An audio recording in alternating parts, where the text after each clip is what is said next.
Heads up! You're listening to Fresh Cut, hosted by renowned golf superintendent and sought-after course consultant Tim Barrier. Every week, Tim and his team pull back the curtain with guests to dissect the details and stories of how the PGA and LPGA prepare courses for tournaments. Don't worry, we won't leave you in the rough or sunk in the drink. So tune in, hit that subscribe button, and relax. And now, here's Tim and Matt Palmquist on the Tee Box with this week's guest. Welcome to another episode of Fresh Cut. I am your host, or co-host, Matt Palmquist, with my other co-host, Tim Barrier. And today we have the delightful pleasure of having Miss Ashley Huizing. Nailed it. In the studio with us. She is a Class A PGA professional and former head golf pro, but now she's got a really, really interesting concept show that she's here to tell us about, and it's called 20 and 20. Yes. And her website, you can find her 20and20pro.com, and I'll give you the Instagram handle later on, so that way you got to tune in, and we'll give it to you later. But Ashley, thank you so much for being here with us. And please do tell the audience and tell us about why you are here. Oh. Well, okay, so thank you very much for having me on the show. Appreciate it. Tim and I go way back here. So we go way back. We've worked together and been colleagues. It's not that far back. Not that far back, Yeah. But yeah, this is our third time working together, collabing, being colleagues of some sort. So. Yeah. So I was at a golf club here in San Diego for almost 30 years, and Ashley became one of our golf professionals. She was the head golf professional at Rancho Santa Fe Golf Club when I was there for many, many years, and watched her get her Class A status, and she went to the Golf Academy. We can talk a little bit about your experience at the Golf Academy. Yes. I used to teach at the Golf Academy, so I kind of understand the infrastructure at that place, that's for sure. But one of the things that I'm really excited about with having Ashley here today is she's got a new endeavor. We're going to talk about her new endeavor. I want to talk a little bit about what's going on in the world of golf. We had a little chat right before we sat down that you were at Torrey Pines. You were at the U.S. Open. I was. And it wasn't as crowded as it's been in years past. But tell me about your experience at the U.S. Open at Torrey. I have to say I'm loving the limited spectators, just being one. That's a question I have for a little bit, but yeah, please do continue. Go ahead. Perfect. It was a really, really great experience. They were very cautious of COVID conditions. I would say it was really unique. I had been to the U.S. Open in 2008 at Torrey, so I was fortunate enough to go back again. And I've been to the Farmers, formerly Buick Invitational, quite a few times. So seeing the different events and how they were run was, this year was very unique. Yeah. But did you get in the rough much? I mean, how bad was it out there we call that the secondary rough, right? So you get the fairway cut, you got the intermediate cut, which is that 6 foot wide section. Then you've got the primary cut, and then you got the secondary cut. And you and I were talking a little bit about how Bryson, does he hit a fairway? Well, when he misses a fairway, sometimes he misses it so far that he's in that secondary cut that's smashed down by the gallery. Yes. But did you get into any shin deep stuff? Or absolutely. How was it? Absolutely I did. Just impossible stuff. It was impossible. It was a bounce, disappear. It's gone. Yeah. Bye-bye. And just getting it out is all you can do. And Bryson, to me, usually, it seems like he ends up in that third cut. Oh, let's call that a bounce. Yeah. No one wants to be in that cut. Yeah. So we've got the Open coming up at Royal St. George's, and we're going to see some completely different conditions. But you said something a little bit about limited gallery. What's going on at Royal St. George's that you heard? I have heard and read quite a bit that they're going to have 32,000 spectators per day. Wow. And there's been a little bit of feedback from the players, particularly Ricky Fowler, and I'm going to read off my little notes here because I want to make sure I get his quote correct. But he did say, "It seems like us as players, we're jumping through some hurdles and dodging bullets, and they're having 32,000 fans a day at a tournament." And I have to say I agree because being at the U.S. Open, 15,000 spectators per day And, you know, a lot of people, they're following that main group too, you know, those last couple of groups that are teeing off. So you might have all 32,000 people in watching one hole or watching two holes. So the idea that they're scattered is really, you know, it's not really true. Well, from a player's perspective, I think it's difficult because, you know, they got a lot of chitter chatter. I know Phil was upset a couple of tournaments ago. There was a lot going on. In fact, it was Torrey. The spectators were loud and kind of getting involved. And, you know, we talk a little bit about golf IQ. You know, there's a lot of golfers out there, and I'm talking to you. You don't have a very high golf IQ when it comes to, you know, being at a tournament and knowing how to carry yourself, but also knowing about how the world of golf really works. And that's, to a certain extent, what this show's about, is to show that, you know, one of the things I really hate is people that show up at golf tournaments with their golf shoes on. That drives me absolutely crazy. So would you say, is it safe to say they're not living golf fit? Well, okay, well, that fits right in her wheelhouse for sure. For sure. Oh, So, by the way, Instagram, living_golf_fit_Ashley, if you want to check it out. So nice job, you got it in. Thank you. You got it in. So tell us about your journey with the game. You know, and I want to get into the, you know, there are very few female golf professionals in the industry, PGA Class A golf professionals. There's really not a lot of you guys out there, you ladies out there. So, and it's very similar to my end of the industry. There are very, very few female golf course superintendents. There's probably only about 15 in the entire country. So it's just one of those kind of male-dominated industries. I think it's changed quite a bit. I think I see a lot more ladies getting involved in the industry of golf, especially when you're the head golf professional or director of golf. But tell us a little bit about your journey with the game and how you got involved with golf. Go all the way back. All the way back. Yeah, I Okay. mean, you're only like 21. So. I mean, I love that. Thank you. Pretend like you're in an RV going down memory lane. Going down memory lane. That long drive, That right? long drive, yeah. Okay, so, well, I mean, for me, golf started at 2 years old. Wow. And I'm pretty sure there's a VHS tape somewhere in my dad's garage of my very first golf swing, which I would love to find, honestly. You need to get that out there. But yeah, it started at 2. I picked up a club, went to the driving range with him, fell in love with the game. But I'll be honest, I played a lot of other sports. I did, you know, I played gymnastics, I did gymnastics, I played volleyball, I played baseball from t-ball all the way up to Little League. And I was just really involved with those sports. But when I really chose volleyball is where my golf journey started, which is really strange. Yeah. But volleyball at the time when I was playing in high school, I'd really made this jump into kind of a new direction in the sport. So I was a setter.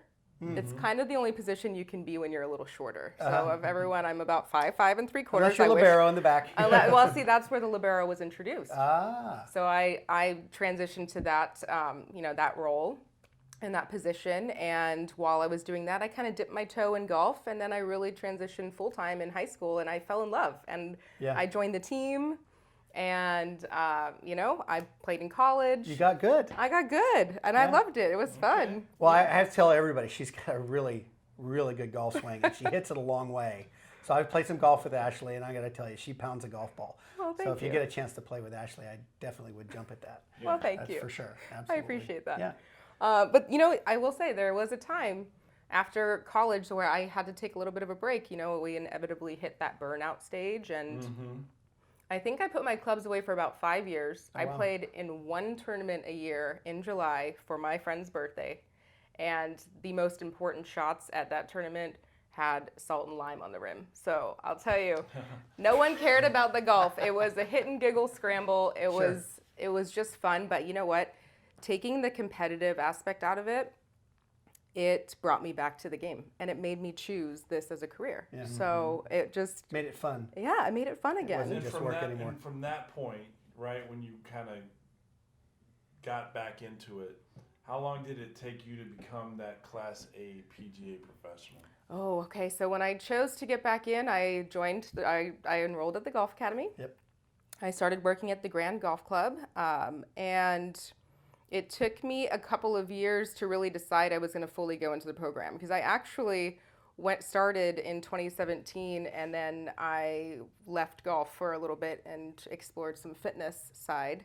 And when I came back, I powered through level 1, 2, and 3 in 18 months. I was there when you did it. Which was That was a lot. Did you power through it with Bosch Power Tools or? Oh, so Bosch Power Tools is one of our sponsors. Are so they? I don't think Bosch Power Tools was involved. I just had to plug the Yeah, title but thank sponsor. you. So, Thank you. yeah. Thank you. So they don't. The PGA of America does not make it easy for somebody to get through the program, and there's a reason for that. Because they don't want people to just go through and then drop out of the industry. They want to make sure that you understand that it was worth your while and it's something that you want to make into a career. Yep. Even though you may not be behind the counter or out giving lessons or on the first tee with your members, you may go into something completely different, which leads us into our second question, which is 20 and 20. Yes. And so I know I've talked with you on probably 3 or 4 occasions in the last few months. Mm-hmm. And my first question is when she picks up the phone, where are you today? Mm-hmm. Yes, tell us about this journey, right? No pun intended. Tell us about 2020. Okay, so do you remember fall of 2019? I was just about to leave Rancho, actually. Mm-hmm. And I went on a 3-week trip. I thought, I'm done with the tan lines and margaritas. I want to see the country and do something local. So I'm going to just rent a Cruise America RV, drive around the country, play golf, grab a couple of my girlfriends, and have a good time. And your dog. And my dog. Yeah. And my dog, yes. And you know what? The type A in me just turned it into a project. I couldn't help myself. Mm-hmm. So I thought to myself, young in my career, if I could go around the country and play, 20 rounds of golf, 10 rounds of golf, I'm going to talk to all of these pros because that's what we do as professionals. We are courteous. We email the pros. We thank them. We bring them wine and we write thank you cards. But I'm going to talk to all these pros. Why not see if I can just sit down with them for 30 minutes, talk to them about their experience, see what I can bring back to my club and how I can become the best asset I can be for whoever I am, working with. Yeah. And it was amazing. And I was actually kind of surprised with how receptive everybody was and how willing they were to meet with me. And I got back and I just thought there's so much more knowledge and anecdotes and best practices and info, everything about this industry that I can find just by talking to people. Mm-hmm. And I think I put in my notice right when I got back. It came quick. I know it came quick. Well, she's... Ashley, I've always been impressed with you.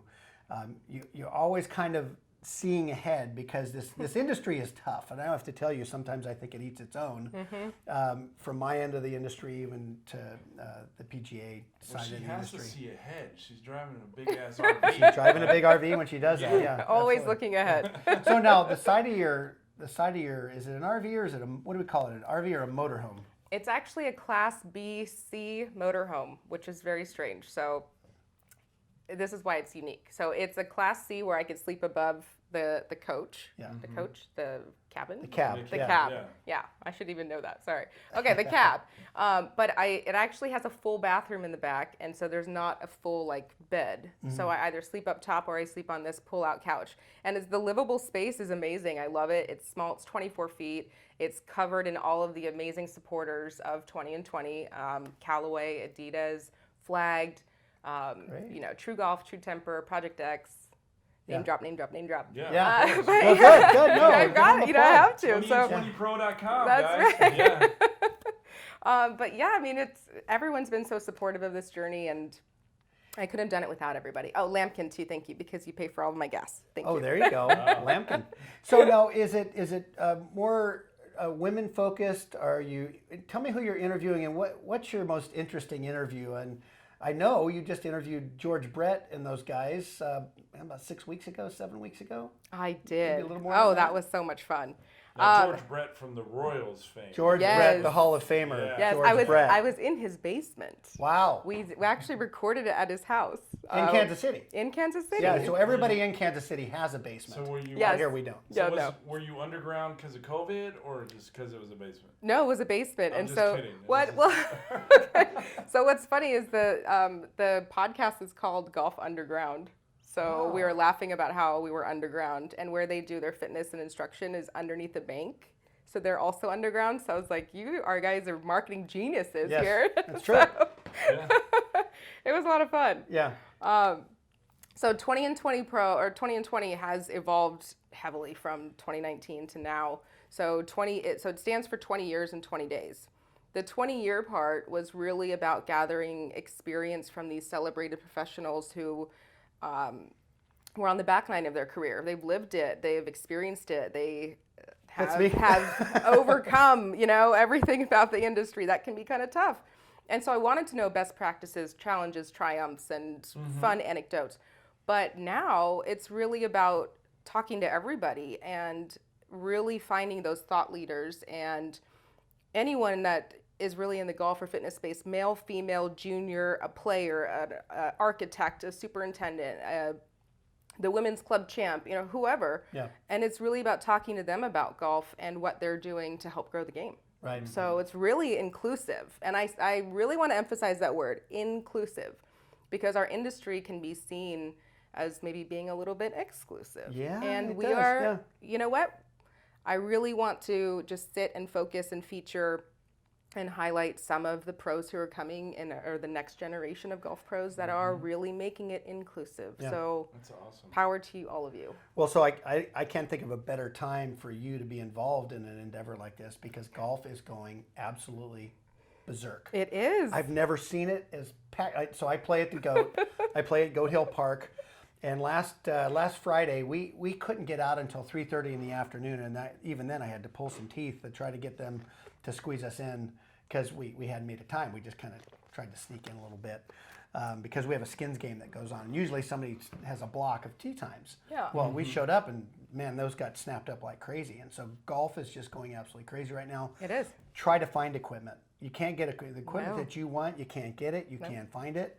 So people are packing the golf courses, and it's just been going crazy. So I can't think of a better time for you to be involved. It's so, incredible. yeah. It's incredible. think I so. love it. Bring on the golfers. Yeah, absolutely. Yes. So we talked a little bit about Royal St. George's and the Open that's coming up. Yes.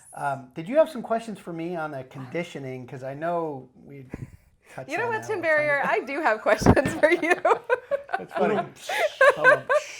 I have a couple questions Yeah. for you, actually. Okay. So, and I have to say, I will be on the hosting side soon, and you will be my guest, because we're going to do this again. Perfect. Because I really want to know, from your perspective, especially for the Open Talk, what are they doing right now? Yeah. What is it, 10 days? 8 days? 8 days before round one. What's happening? What are they building? What are they mowing? What are they bringing in? What are they not rid of? mowing? Yeah. What's happening? What's going on over there? I think the setups for the golf courses in the British Isles have become more modernized over time, but you've got a culture over there that is completely different. If you go to Winged Foot or you go to Marion for a U.S. Open, you're going to see ultimately refined conditions, inside the ropes, whether or not that's a rough cut or it's a fairway cut. The islands over there, and I've played in Scotland before, it is a different mentality. It is a pure concept of the game. And so the greenkeepers over there, which is what they're called, they still call them greenkeepers. And here in the United States, we've turned into golf course superintendents. We've turned into directors of agronomy. If you go back to Scotland, you're still a greenkeeper, and I still consider myself a greenkeeper as well, because I think it is definitely something that is an honorable thing to do as far as a career is concerned. So there are fescue grasses, which are drier grasses. They're harder to get thick. A lot of times you'll see the rough in the British Isles. The primary rough, it looks very heavy, it looks very thick, but you can actually get your golf club through it because it's a much drier plant. These fescues are much drier plants. And so if you go to Torrey Pines, a lot of ryegrass, a lot of kikuyu. It's a stickier, sugarier plant, and it's harder to get your club head through. But if you hit it outside over there, you're hitting it into gorse and heather and all kinds of things that you really can advance your golf ball that you don't really see in the United States. Yeah. If you hit it into that stuff in the United States, you're basically out of bounds. So watch out, Bryson DeChambeau. Yeah, and I don't know if you've ever seen gorse before, but it is nothing but solid thorns. It's beautiful to look at. It's a yellow flower, and it's gorgeous. As soon as you walk up to it and your ball's in there, your ball's gone. It is nothing but a dense, packed thorns. Wow. It makes a rose. It looks like a crown of thorns on steroids. And so they're turning the water off. they're getting those surfaces as baked down as they can to a certain extent. The conditioning, though, has come up, and conditioning's done through frequency of cut, right? So they'll mow these surfaces very frequently, and I've had members say to me, well, why can't we have our golf course like Augusta National? I said, well, we could, but we're going to have to quadruple our budget just because of the labor that it takes to get those conditions. And so they're going through frequencies of cut, they're withholding water, they're trying to deliver a very firm condition, and they're trying to expose the champion golfer of the year. And, I've heard tour players say that this is an unfair test, but you know what? Somebody always wins. And so somebody figures it out. And I know that the USGA, their goal is the holy grail, which is par. They don't want, if they can help it, to have anybody shooting under par. Yeah. I was at Shinnecock, I think, in 2005 when Retief Goosen won, and I think he shot 2 over par, 1 or 2 over par, and Mickelson was kind of in the hunt. There was a couple other guys that were in the hunt, but that's their holy grail. Well, you go to the British Isles, I don't think they really care. The RNA doesn't care necessarily about par so much like the USGA does. They just want to make sure that they find the best golfer, and that is the champion golfer of the year, which I think is really kind of cool. Yeah, I love that. Golfer of the year. So that's what you can expect. You're going to expect, fescue grasses, super fast, firm conditions, and no water. But it could rain. They could have terrible weather. You play over there, you never know. You never know what you're going to get. And so it's kind of definitely tough. get fish and chips, but that's a joke. Oh, you will get fish and chips, and you'll get a pint, man. That's for sure. One of the things that I ask all of my my guests is if you could send a text to every golfer in the world, every single golfer in the world would get it in their own language. What would that? I don't know if you've had a chance to kind of think about that. If you've seen that on a couple of the shows, what would that text be? I mean, I know what it would be on my end, but I would like to know what it would be on your end. Interesting question. Okay, so did anybody watch the match yesterday? Yes. Oh no, not that match. No. I saw bits and pieces of it. Yeah. Okay, so Tom Brady has the nickname that he doesn't like, right? The GOAT. The GOAT. Yeah. Greatest of all Greatest time. of all time. Yeah. So my text to everybody, just before you hit the first tee, just to be a little bit humble and realize that just don't be discouraged because even the GOAT doesn't have great golf shots. He hits some bad ones. He hits some bad ones. So, it's very humbling to just see, even seeing some of our actual tour players like hitting bad shots. It really is. I'm sorry to say. But well, I had Bryson in my pool, okay? Yes. Bryson, I'm rooting for you. We're not piling on Bryson. I swear it's a hard game.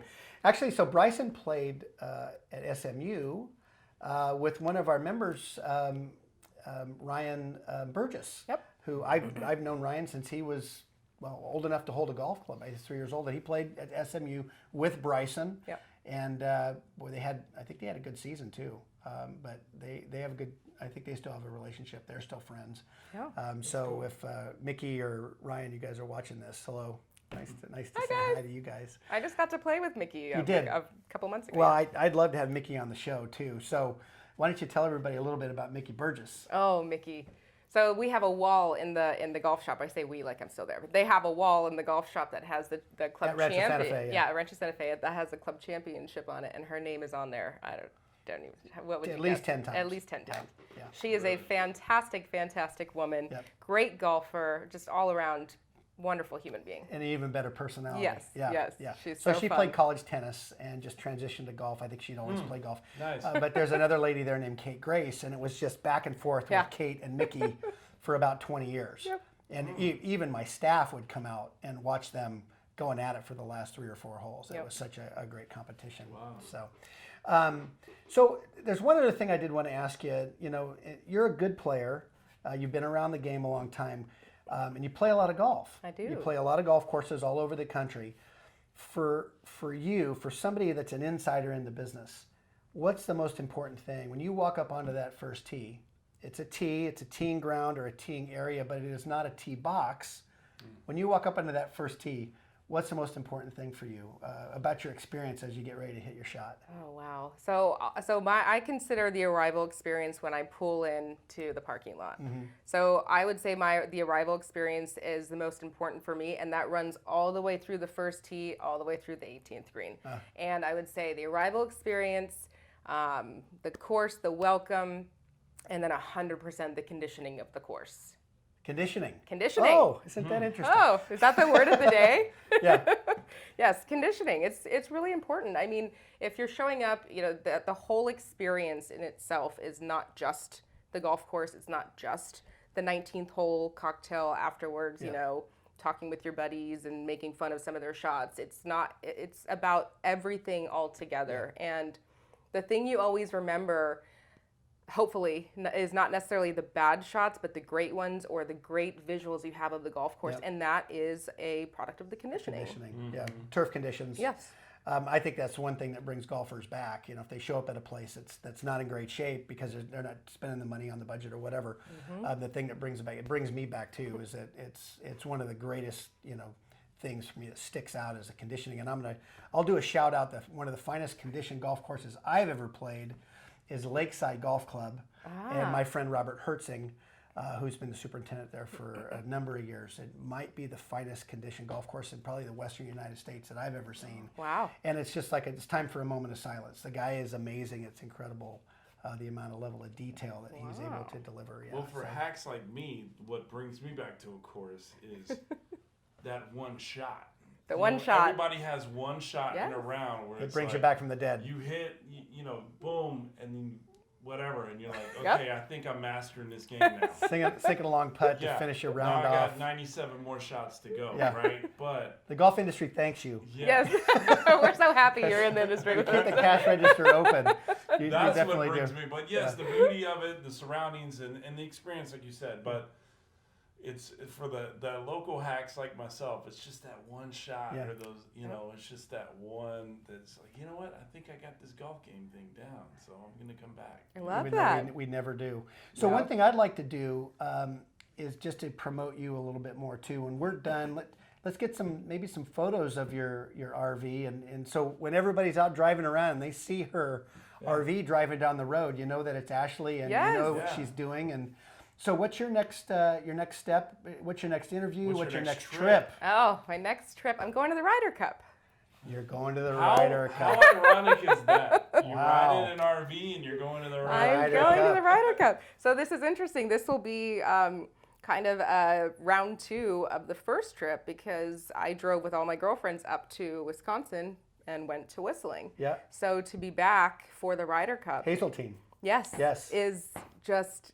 Yeah. It's a dream. I mean, it's a dream just like it was going to the Masters. Yeah. The Masters was incredible. And We've speaking talked of about it. conditioning and labor, so let me tell you. So on Wednesday, the practice round, we're walking the course, and I'm coming back I walked down to 16, back up to the range, down to Amen Corner, back up, back down to 16. It was beautiful. It was phenomenal. But we were sitting on, I believe it was number 7, and the last group of practice rounders came through, and within 5 seconds of them exiting the green, you had at least 4 greenkeepers coming to work on that green. Oh yeah. They were stimping everything, they were cutting everything, they were fixing every ball mark. I mean, we're talking 4 people to 1 hole. Yeah. And they weren't the only ones going around these 18 holes fixing everything. It was incredible to see. It's like ants. Now, yes, it was. Are they full time? Like a course like the not the Masters, but like say Torrey Pines, Augusta. Are those? I mean, obviously you got 4 guys to 1 green. Yep. That's for the Masters, but are they full time? Like, is that normal? They have a very large full time staff, but they have a huge volunteer staff, and so a lot of those are interns from Penn State University, and they won't allow anybody else besides interns from Penn State University onto that property to do any of the maintenance. Wow. No, they've had a long-standing relationship all the way back to Paul Latshaw, who was kind of the grandfather of golf course maintenance at the more modern level. And his son, Paul Jr., is now the superintendent at Marion, where they've got some big events coming up over here over the next few years. So that's where they had the U.S. Open when Justin Rose won a few years back. And that just shows you that you can still win a U.S. Open and not be one of these bomber players like a Bryson DeChambeau. Like a Bryson. Because you got rows on a 7,000-yard golf course, and you have to hit really straight because the fairways are 17 yards wide. So, Yep. But it also shows you that if you want to work at the Masters or volunteer, you have to go to Penn State. yeah. Well, if you're That's going to be true. working on the grounds crew, that's pretty much the way it is. So if you want to be part of the crew, go to Penn State. Go to Penn State University. That's right. Absolutely. That's the pedigree. It's true. Well, so I think we're done here. I think Ashley's done a terrific job. Oh, Yeah. well, It's thank It's been you. wonderful I to think have you. so. Thank I you. think so. So, guys, don't forget you can find Ashley on Instagram at living_golf_fit_Ashley with a Y. Yes, thank you. And you can follow her on her website at 20and20pro.com. So you can see the amazing pictures that she shares and her journey. And you are going to start a YouTube channel, correct? Yes. With your interviews and your Yes. podcast and everything, correct? Yes. Yeah. So I have a YouTube channel now. There's a lot of content that's about to be uploaded very soon, which is really actually RV life tips, golf tips, fitness tips, and of course the shows, the episodes, and the series that I'm creating of all of the travel and people that I interview. So Nice. And I'd be happy to come on, and maybe we'll get Mickey Burgess on there too. yes. We'll have a good Yeah, chat. that Oh, would I'd be love awesome. that. That would be so fun. Thank you so much, ladies and gentlemen. Thank you for joining us on the Fresh Cut podcast, and we're sponsored or powered by Powered by Bosch. Powered by Bosch. Thank you so much, Ashley, for joining us. Thank you very much for having me. It was a great time today. Thank you, Ashley. Thank you. Take care, Bye, guys. Bye. Thanks for listening to Fresh Cut. Tune in next week for another amazing guest. And make sure you like, share, and subscribe. And if you're playing the great game of golf today, fill in those divots and stay on the cart paths.